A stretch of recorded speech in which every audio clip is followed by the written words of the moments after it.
on arrive au terme. Juste avant, donc, on va clôturer cette journée, donc on va avoir un discours de clôture.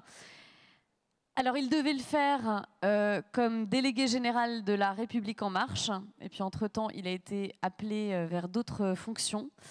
Donc, nous accueillons tout de suite le ministre de l'Intérieur, Christophe Castaner.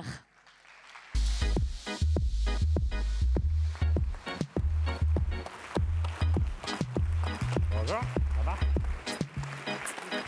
Tu peux me poser ça sur le pupitre?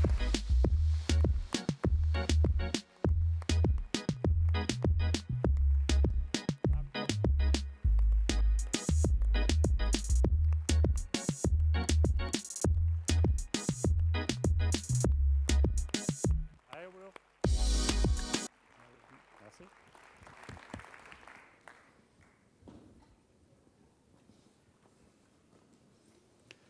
Chers amis, chers invités, mais surtout chers amis, c'est avec beaucoup de plaisir, beaucoup d'émotion aussi, que je prends la parole cet après-midi. Cette émotion est double. D'abord parce que je clôture ici près d'un an au service de notre mouvement. Le président de la République, je crois que ce sera un scoop pour personne, m'a confié d'autres fonctions et je me suis fait un devoir d'y répondre. Mais si j'ai tenu à être présent ici cet après-midi avec vous, c'est parce que j'ai l'intime conviction que l'avenir de notre action se jouera d'abord sur le plan des idées et que notre mouvement y prendra toute sa part. Cette émotion, c'est donc aussi d'ouvrir avec vous un chapitre essentiel pour notre mouvement, celui de dire qui nous sommes. Mesurons la chance exceptionnelle que nous avons.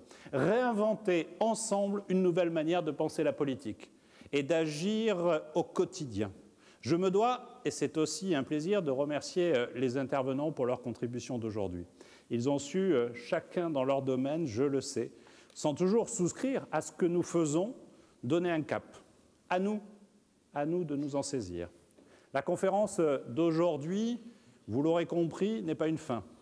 Elle est une première pierre, un premier jalon d'un long travail que nous menons et mènerons de concert avec nos adhérents.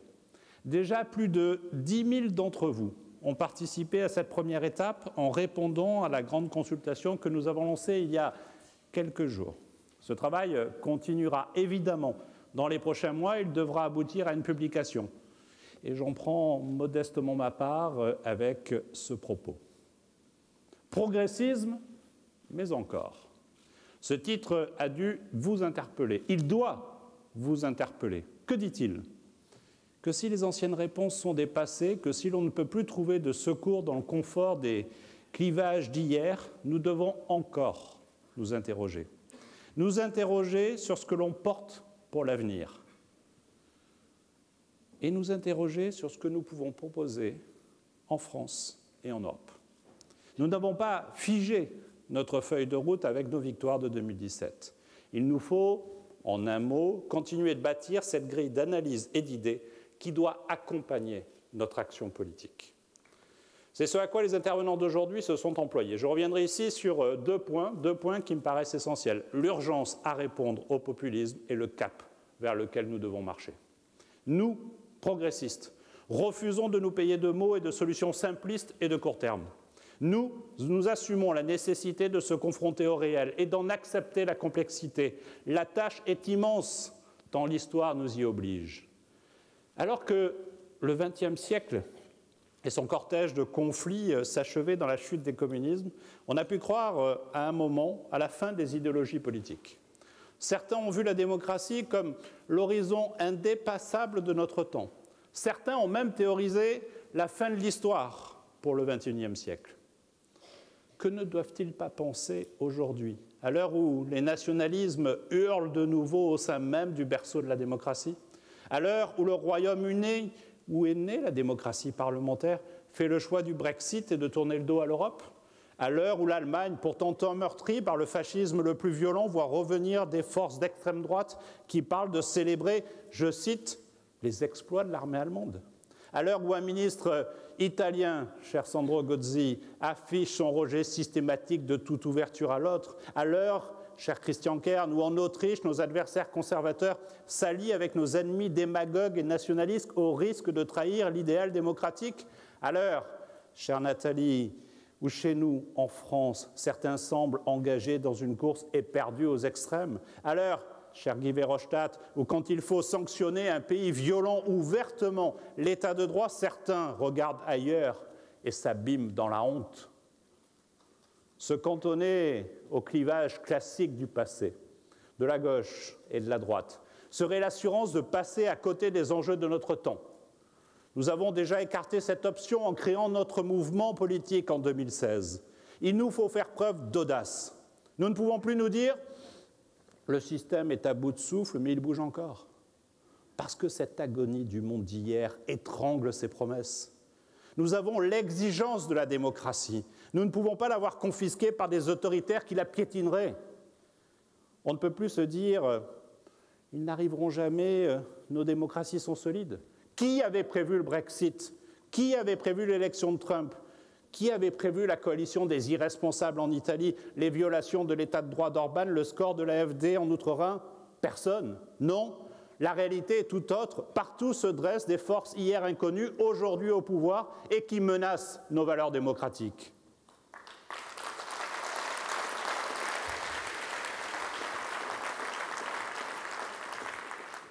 C'est Françoise Giroud qui disait « Ainsi commence le fascisme. Il ne dit jamais son nom. Il rampe, il flotte. Quand il montre le bout de son nez, on dit « C'est lui?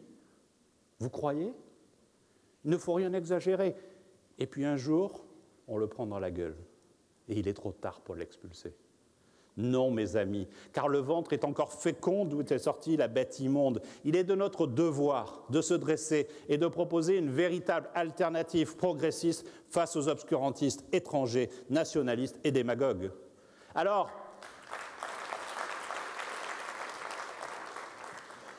face à cette montée des périls, que faire? Comme marcheurs, notre responsabilité est immense. Ce que nous avons fait ensemble en 2017 n'a ni précédent ni équivalent. On nous disait alors que proposer une offre nouvelle politique était impossible. Nous connaissons la suite. Je veux vous citer les mots d'Emmanuel Macron au soir de son élection. « L'Europe et le monde attendent que nous défendions partout l'esprit des Lumières, menacé dans tant d'endroits. Ils attendent que partout nous défendions les libertés, que nous protégions les opprimés. Ils attendent que nous portions une nouvelle espérance, un nouvel humanisme, celui d'un monde plus sûr, d'un monde de liberté défendue, d'un monde de croissance, de plus de justice, de plus d'écologie. Ils attendent que nous soyons enfin nous.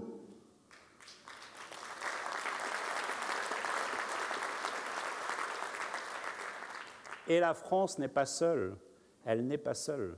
Parce qu'elle sait ce qu'elle doit à l'Europe, parce qu'elle mesure où se joue désormais la souveraineté dans la mondialisation. Elle sait qu'elle peut compter sur ses partenaires européens, sur vous, mes chers amis, cher Guy Verhofstadt, cher Sandro Gozi, cher Christian Kern, cher Luis Caricano. Nous ne sommes pas résignés, personne ici aujourd'hui n'est résigné. Ensemble, nous, progressistes d'Europe, ne céderons rien aux nationalistes parce qu'ils nous conduiraient inéluctablement au repli et à la méfiance et nous renvoyer au péril du passé. Alors, mes amis, puisque les circonstances de l'histoire l'exigent, voici ce qu'est le progressisme.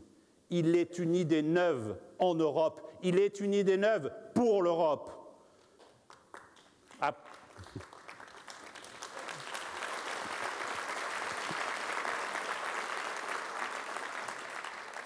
À première vue, pourtant, tout le monde comprend à peu près ce que c'est. Tout le monde voit à peu près ce que c'est. On y met les mots de progrès, d'avenir, de lendemain meilleur.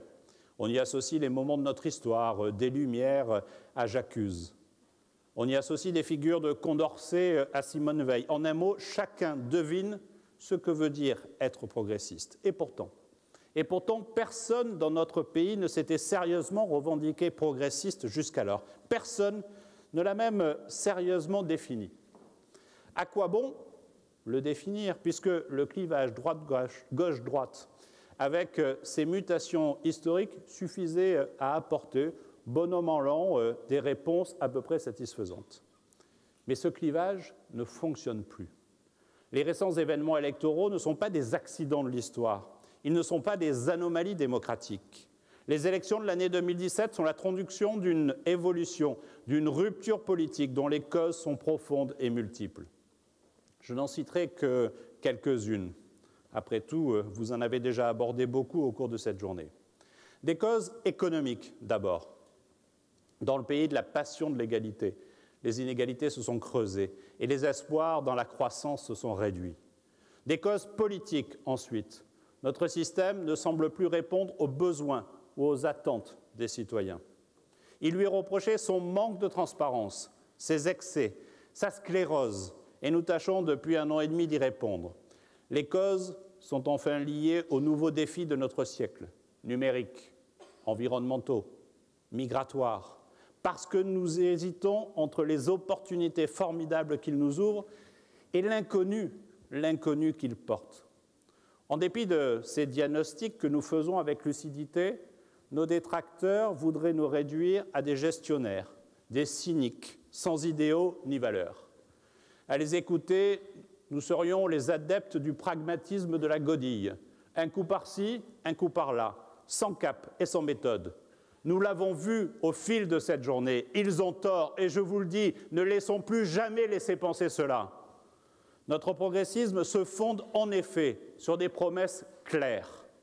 Notre progressisme, c'est revenir à la conception initiale de la gauche sociale, celle qui voulait libérer les citoyens de leur chaîne et apporter la liberté dans la vie des plus pauvres.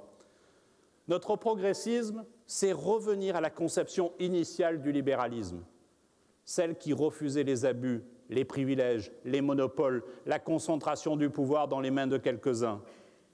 Notre progressisme revient donc d'abord à conjurer le meilleur de ces deux traditions d'idées. C'est refuser le statu quo parce qu'il profite aux plus riches, aux plus puissants, à ceux qui ont leurs entrées et qu'il pénalise ceux du bas de l'échelle, ceux qui sont éloignés de la société. C'est ensuite donner à chacun les moyens de choisir le plus librement sa vie et d'oser se jeter dans le monde, comme l'a si bien dit Jean-Michel Blanquer ce matin. Mais il nous appartient de faire plus que reprendre le meilleur des idées du passé. En lançant ce grand travail collectif, en lançant cette grande réflexion autour de l'idée du progressisme, il s'agit de bâtir ensemble un corpus nouveau, de proposer une réponse positive. Parce que nous portons une voix différente, nous devons la faire entendre. Parce que nous sommes les seuls à pouvoir concilier autonomie et solidarité. Parce que nous sommes les seuls à appeler à ce que tout change pour renouer les promesses démocratiques et républicaines de notre pays.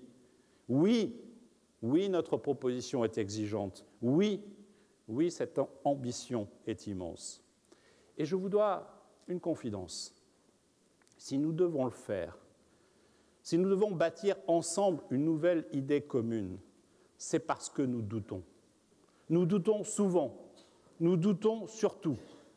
Contrairement à nos adversaires, nous refusons le prêt-à-penser les lendemains qui chantent. C'est pour cela que nous faisons de l'écoute et du dialogue avec les citoyens l'étape première de notre réponse politique. Cher Nicole, c'est pour cela que nous ne simplifions pas la réalité et que nous nous confrontons au réel. Cher Nick Clegg, c'est pour cela que nous évaluons et amendons nos réponses. Cher Cédric, c'est pour cela que nous reprenons la belle phrase de Kennedy. Ne demandez pas ce que votre pays peut faire pour vous, mais ce que vous pouvez faire pour votre pays. Quelle magnifique inspiration, chère Charlotte de Villemorin, que de s'engager comme vous dans la société. C'est de cette manière que nous irons toujours vers plus de démocratie et plus de progrès. C'est, j'en suis convaincu, ce qui, au fond, fait notre singularité. Nous ne cherchons pas nos idées dans d'anciens slogans ou dans des formules faciles. Nous faisons notre métier de femmes et d'hommes, même s'il n'est que politique. Nous doutons. Il est donc bon de douter. Et chers amis, J'ai une autre confidence à vous faire. Douter, c'est déjà croire. C'est croire en un idéal quand les nationalistes s'arrogent le droit de parler au nom du peuple, de tout le peuple. Ils le trompent quand ils vilipendent de supposées élites cupides et traîtres. Ils le trompent quand ils s'en prennent aux migrants, aux riches, aux exclus, à l'autre. Ils le trompent quand ils promettent des lendemains faciles. Ils le trompent parce que la réalité est à la fois plus simple et plus sombre. Ils prospèrent parce qu'ils dénoncent. Ils ne proposent rien. Ils ne sont d'accord sur rien, sinon sur le fait de toujours dire non. Il y a un gouffre entre un Orban, une Le Pen qui nie jusqu'au phénomène de migration et un Salvini qui exige que chaque pays prenne sa part des migrants mais les laisse se noyer en Méditerranée. Ils n'ont qu'un mérite. Leur existence seule illustre les limites de notre compromis politique et la désillusion économique. De plus en plus de citoyens, en vérité, n'y croient plus. De plus en plus de citoyens doutent partout en Europe. Des dirigeants nationalistes incitent et attisent le racisme, l'exclusion ou encore la folie de la sécession. Et partout en Europe, des citoyens les soutiennent, ou en viennent simplement à se dire « Allez, pourquoi pas eux? Ça ne coûte rien d'essayer. » C'est cela la réalité.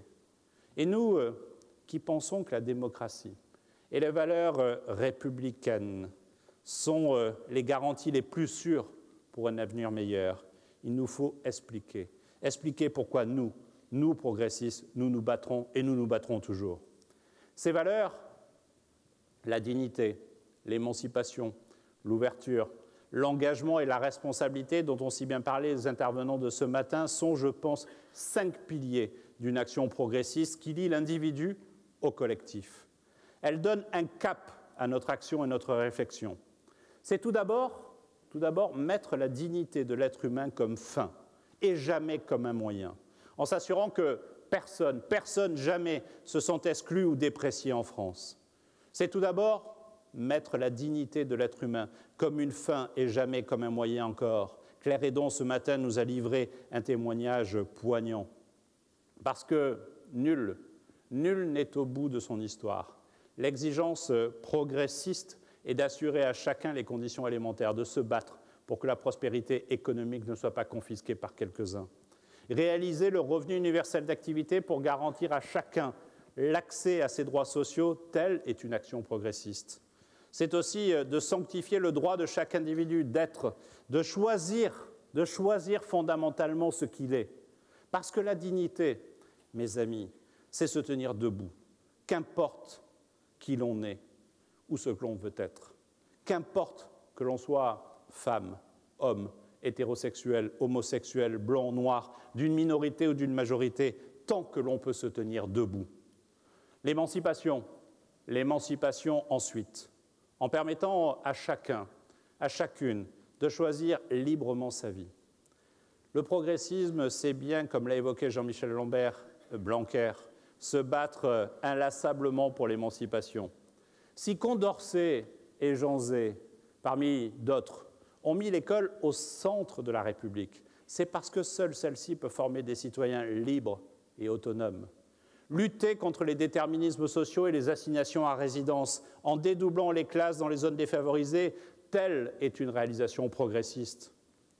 Réaliser l'égalité entre les femmes et les hommes afin que nos filles puissent faire, au fond, les mêmes choix de carrière et de vie que nos fils, afin qu'un an après MeToo ne soit plus tolérée le moindre atteinte faite aux femmes. Tels sont aussi des engagements progressistes.